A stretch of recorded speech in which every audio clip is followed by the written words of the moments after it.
Welcome to the Compliance Officers Playbook podcast.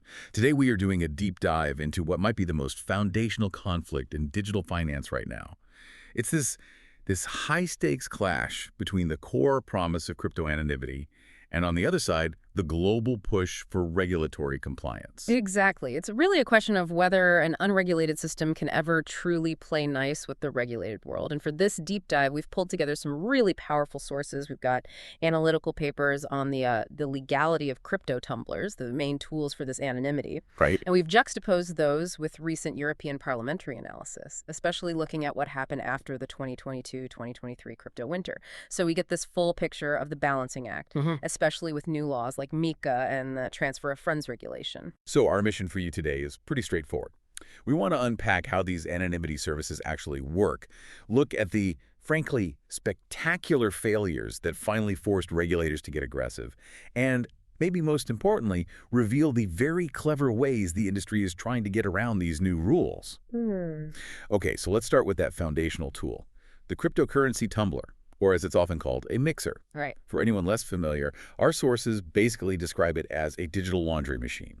So you have Bitcoin, and its trail is traceable. Which it usually is. Exactly. The mixer just throws your coins into this huge pool with thousands of other coins, mixes them all up, and essentially scrubs the origin. It obscures the trail. And that immediately gets us to the core philosophical conflict, right? On one side, you have proponents who say mixing is just about privacy. They frame it as a basic human right for digital freedom. And there are cryptos that do this natively without a mixer. Yes. Monero is the classic example. Anonymity is just built right into the protocol. But the second you achieve that perfect privacy, you've also created the perfect tool for criminals. Money laundering, ransom payments, you name it. Precisely. And that leads us straight into why the legal status of tumblers is always called a gray zone. It's a two-part problem, isn't it? It is. First, the crypto assets themselves often aren't fully legalized or defined. And second, mixing is this special treatment for something that's already in a sort of legal vacuum. Which brings us to this idea one of our sources called the vicious circle paradox. Yes, and this is just brutal for legislators. The paradox is this. To properly criminalize tumblers, you first have to legalize them, or at least formally recognize them in a legal framework. So you can't ban something the law doesn't even acknowledge exists. You can't. Since there's no formal framework for blockchain in many places, these tumblers are neither legal nor illegal. Regulators are stuck. It's a real blind spot. I mean, if you think about other major historical legal shifts, alcohol prohibition, soft drugs, same-sex marriage, in all those cases, the new laws were responding to a pre-existing legal ban or a clear precedent. That's just completely missing here. Regulators are trying to catch up to a technology that was, in many places, never formally prohibited to begin with.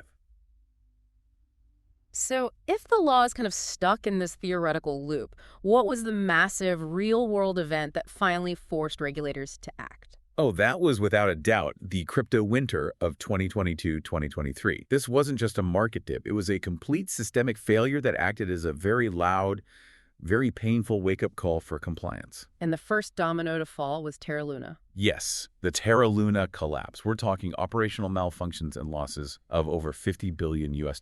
In just a few days. In days. And the crucial point here is that this wasn't a banking failure. It was a software failure. And it completely shattered the belief that developers could manage the complexity of their own protocols without any kind of external oversight. The whole code is law idea just died. Which set off a catastrophic chain reaction across the entire industry. Absolutely. We saw failures among what the sources call systemically important crypto intermediaries, or CICIs. So the big centralized firms. The big ones. Three Arrows Capital, lenders like BlockFi, and of course the absolute implosion of FTX. And that's not even mentioning the crypto-friendly banks like Silvergate and Signature that went down. It revealed how interconnected this supposedly decentralized system really was. And FTX, that scandal seemed to be the poster child for every possible regulatory nightmare. It's what really caught the public's imagination, I think. It did. The allegations, using customer funds for risky trades, terrible accounting, zero internal controls. It was behavior that our sources call unthinkable in traditional finance, or TradFi. You're just not supposed to treat client funds like your personal piggy bank. You've moved way beyond innovation and into just plain fraud at that point. So the big takeaway from all these failures was pretty damning. This decentralized philosophy was supposed to prevent the kind of instability we see in TradFi.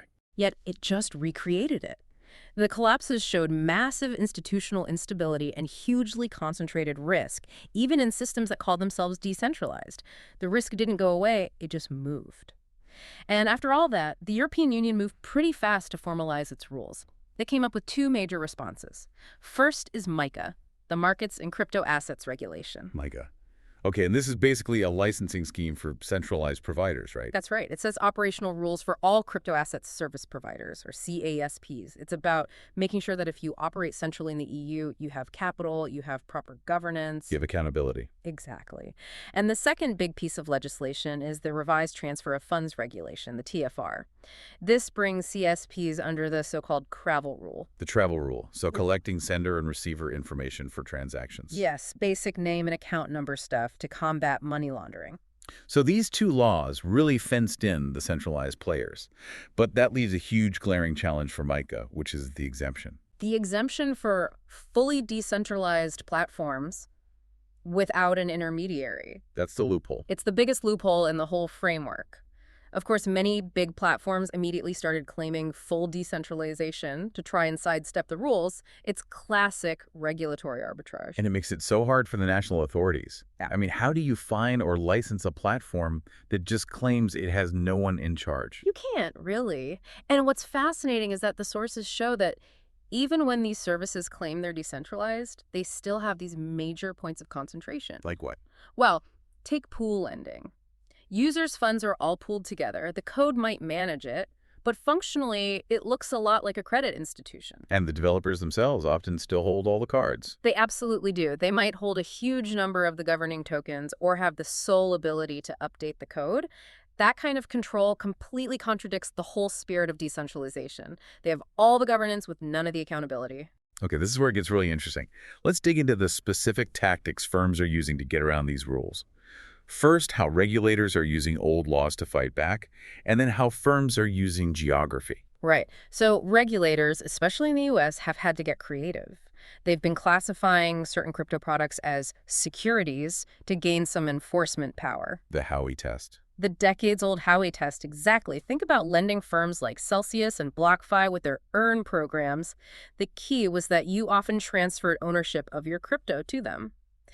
The SEC looked at BlockFi's accounts and said, wait a minute, these are unregistered securities. Because investors expected a profit from BlockFi's efforts in lending out those assets. Precisely. It wasn't about the tech, it was about the financial structure. And we saw that exact same logic applied to staking, right? We did. The SEC's settlement with Kraken was a huge deal, a $30 million fine. They found Kraken's staking program was an investment contract because Kraken was doing way more than just facilitating. They pooled assets, they set the returns, which were different from the actual protocol rewards. They offered instant liquidity. They were acting as an intermediary. A central intermediary, promoting it as an easy, safe investment. That put them squarely in securities territory. That $30 million fine must have sent shockwaves through the industry. Okay, so that's using classification. What about jurisdictional evasion? The main defense we see is reverse solicitation. Yes. They came to us, we didn't market to them. Defense. Firms operating offshore claim they don't need a local license because the clients initiated contact. But the sources pretty much tear that argument apart. They do. Because these platforms use referral programs, they pay for top spots on search engines, they have this massive social media presence with finfluencers and crypto Twitter. They're indirectly soliciting. They're making themselves very easy to find. Exactly. The final click might come from the customer, but the firm absolutely initiated the contact. This was a central issue in the CFTC's lawsuit against Binance. And the language from the regulators there was pretty strong. It was. The CFTC commissioner said some actors show an express intent to engage in regulatory evasion. This isn't just navigating a complex system, it's actively trying to frustrate the authorities, and that just undermines the whole market. So given all this, the decentralization loophole, the classification battles, the intentional evasion, what comes next? The sources lay out some pretty aggressive policy proposals to shift the burden of compliance back onto the industry. They do. One of the boldest ideas is to tackle that legal gray zone with a procedural default rule. The proposal is that, by default, all crypto assets would be considered transferable securities. Guilty until proven innocent, basically. That's a great way to put it. They're considered securities unless and until they are explicitly exempted by a national authority. So it completely flips the script. It forces the industry to prove they are compliant instead of forcing understaffed regulators to chase down every new token. Exactly. It's an aggressive play to regain control of the narrative. And what about that decentralization loophole? How do you regulate a DAO? The proposal there is to establish EU-wide legislation that simply mandates that DAOs, decentralized autonomous organizations, be treated as legal entities for licensing purposes. You target the people behind the code. You have to. This would apply regardless of their formal setup, ensuring the human cooperation behind the software can be held accountable for things like AML, KYC, and capital requirements. You can't just hide behind the algorithm when there are clearly people running the show. Okay, and finally, the most radical idea of this RegTech solution, the Euro wallet. Right.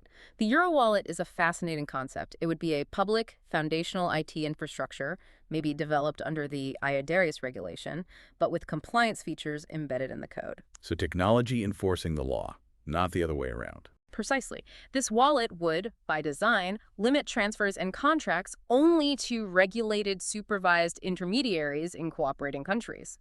It uses the tech itself to counter regulatory arbitrage at the infrastructure level.